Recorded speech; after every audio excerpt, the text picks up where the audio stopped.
Bom dia, então, voltando aqui ao nosso curso de análise espacial para sistema de transporte utilizando QGIS, semana 3, aula 5, que é uma continuação aí da quarta aula dessa semana, né? Então, a gente está falando aqui da parte de modelagem numérica e vamos ver aqui um pouquinho sobre os produtos que a gente pode obter aí com modelos numéricos de terreno. Desculpa, que estava faltando um slide aqui mostrando os produtos que a gente vai fazer. Mas tudo bem. A gente vai trabalhar quatro produtos aqui. O primeiro deles é a análise de perfil, né? O perfil seria você pegar a partir de uma direção qualquer, um alinhamento qualquer que pode ser feito na própria tela ali do QGIS, ou se você já tem uma linha digitalizada numa camada vetorial, né, de estrada, de drenagem, você vai fazer a interseção dessa linha com a tua base altimétrica. Então, no exemplo aqui de curvas de nível, em cada ponto que ele cruzar aqui, você vai ter um valor de altitude, né? Que depois você pode ligar isso daí com uma linha e ter o gráfico, então, da variação da topografia ao longo de uma direção. É basicamente isso, né? Não tem muito mistério, né? No caso do QGIS, o QGIS não tem essa ferramenta nativa ali de perfil, né, ou de gráfico. Então, vocês teriam que digitar ali profile, né, e ele automaticamente então vai buscar aqui na lista de complementos. Tá? Deixa eu só testar se nessa versão 3.22 profile Profile Tools, tá, realmente está aqui na lista de complementos a ser instalado nessa versão aqui, tá? Então ele é rapidinho, você instala aí e você consegue então usar agora as suas grades ou imagens, qualquer dado matricial, né, como base de fundo aí, tá? Então ele instala e ele fica disponível aqui por esse íconezinho verde, tá? Então aqui, ó, Terreno Profile. Então ele abre aqui essa parte de baixo para fazer uso. Então vejam lá no roteiro como utilizar. Ele tem uma característica que esse complemento ele pode ser aplicado sobre várias camadas de grade ao mesmo tempo. Então perceba que aqui eu coloquei uma camada aqui do SRTM, mas eu poderia colocar uma outra camada, uma outra, né? E aí você teria aqui várias curvas, né, para mostrar nas diferentes grades o seu traçado de perfil, ok? Então você pode fazer isso sobre uma polyline temporária, ou aqui se você clicar, né, você vai poder escolher ali. Eu não me lembro de ter feito isso no curso. Você pode selecionar uma polyline ou um layer, tá vendo? Então aqui nesse caso aqui ele muda, e aí se você tiver uma rodovia como está aqui, olha, realmente você pode aplicar para uma rodovia. E aí se eu pegar, por exemplo, rapidamente, eu até tenho aqui já, olha, de Brasília, né? Tenho esse cara aqui, se eu adicionar, não é uma camada profile, ué, por que que ele não aceitou? Mostrar a camada. Agora não estou lembrando por que que ele... agora foi. Então, ele pegou aqui a camada, e aí se você clicar sobre rodovias, né? Tem que selecionar novamente.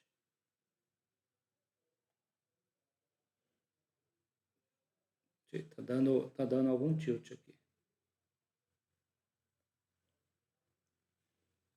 Quando a gente quer fazer rápido, ele...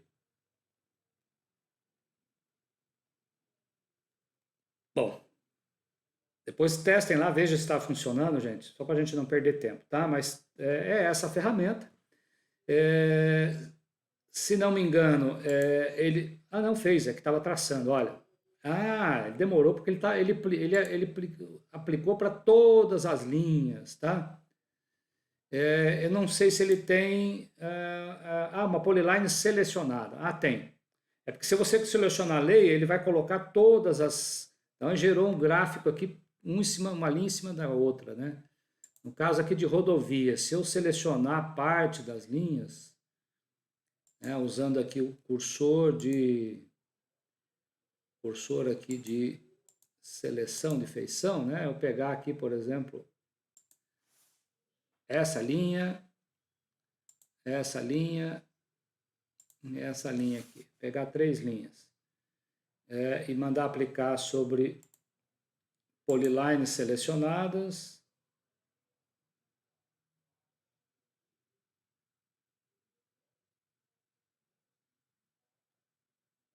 Não sei se ele está fazendo ou não, está mexendo aqui embaixo. Vamos ver se ele atualiza o gráfico.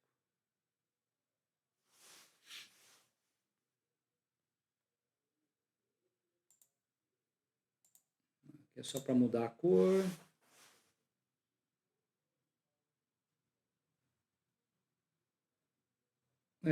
Não sei, não está demorando demais para fazer e tá.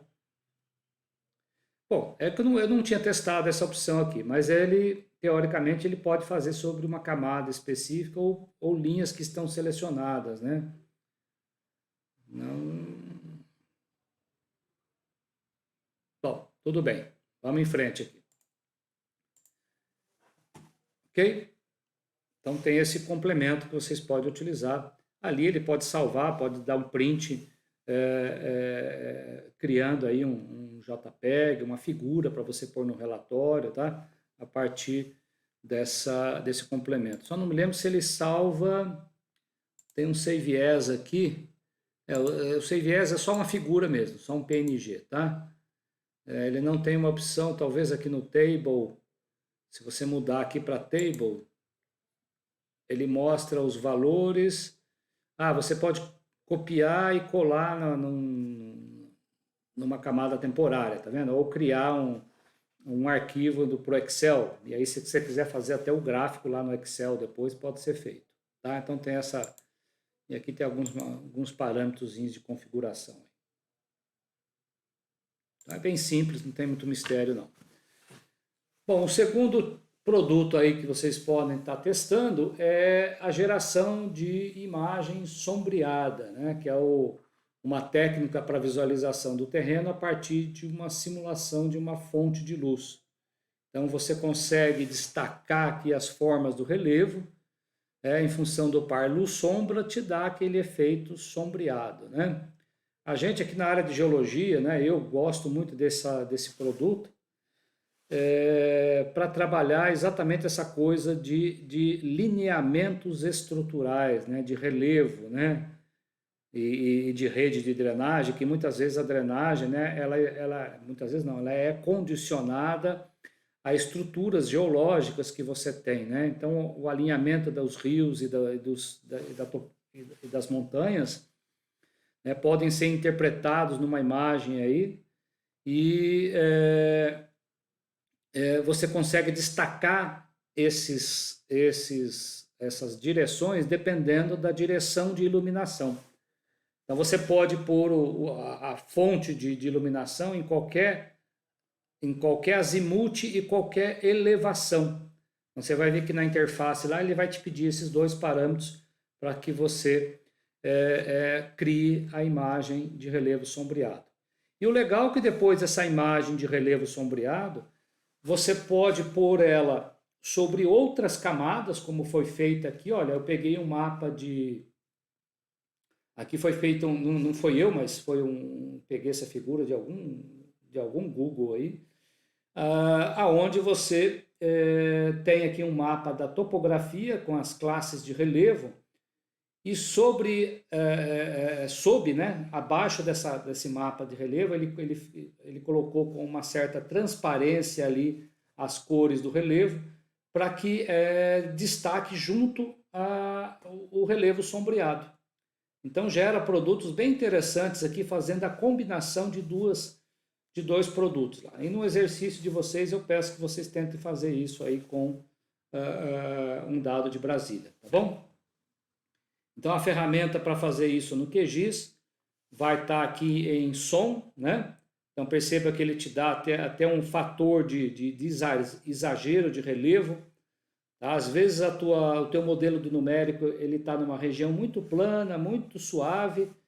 Então, você pode dar um exagero, né? Colocar um fator Z aqui de multiplicação para aumentar, dar um exagero vertical aí, tá? E aí você diz o seu azimuth, que é um valor de 0 a 360 graus, tá? Olhem lá na documentação se esse azimuth ele usando ali aquela referência da topografia, né? 0 graus está no norte, 90 graus está a leste, né? 180 está para sul, tá? Ou se é a partir do leste que ele considera o zero. Então, dependendo da referência, né, você tem que saber para poder digitar um valor de azimuth. Né? Às vezes você está procurando uma feição numa determinada direção, então você tem que saber qual o valor que você tem que digitar aqui, não é aleatório que você faz isso, né? E o exagero do ângulo, né? Desse ponto, é como se fosse, né, colocar ele mais alto, mais baixo aqui em relação à direção que você está colocando essa fonte de luz. E aí você pode fazer isso de forma temporária para fazer alguns testes. E aí, se você gostou, você pode realmente salvar num arquivo TIFF de saída, tá bom? No exercício lá, então, como eu disse, eu peço para vocês pegarem esse produto aqui e fazer uma sobreposição com um outro dado ali, uma imagem de satélite ou qualquer outro produto para ver o efeito disso aí, que fica bem bacana. Depois tem o fatiamento. Né? Esse é um produto bem simples também, que é simplesmente você pegar a tua grade, né, e fatiar ela em intervalos. E aí, se você estiver fazendo isso para uma grade de altimetria, que é o caso aí de vocês estarem utilizando esse dado do modelo numérico de terreno, deixa eu ver aqui que alguém está me chamando. Ok? Então, além de você ter essa grade aqui, você pode fatiar ela em intervalos. É o caso aqui, se eu pegar o pão de açúcar e cortar ele, né, e olhar de cima para baixo aqui, você vai ver, né, os anéis aqui um dentro do outro, mostrando intervalos da variação altimétrica. Né? E esse produto aqui, né, tipicamente aí conhecido como mapa ipsométrico. Tá bom? Então tem um exercício lá para vocês fatiarem também essa grade, tá certo?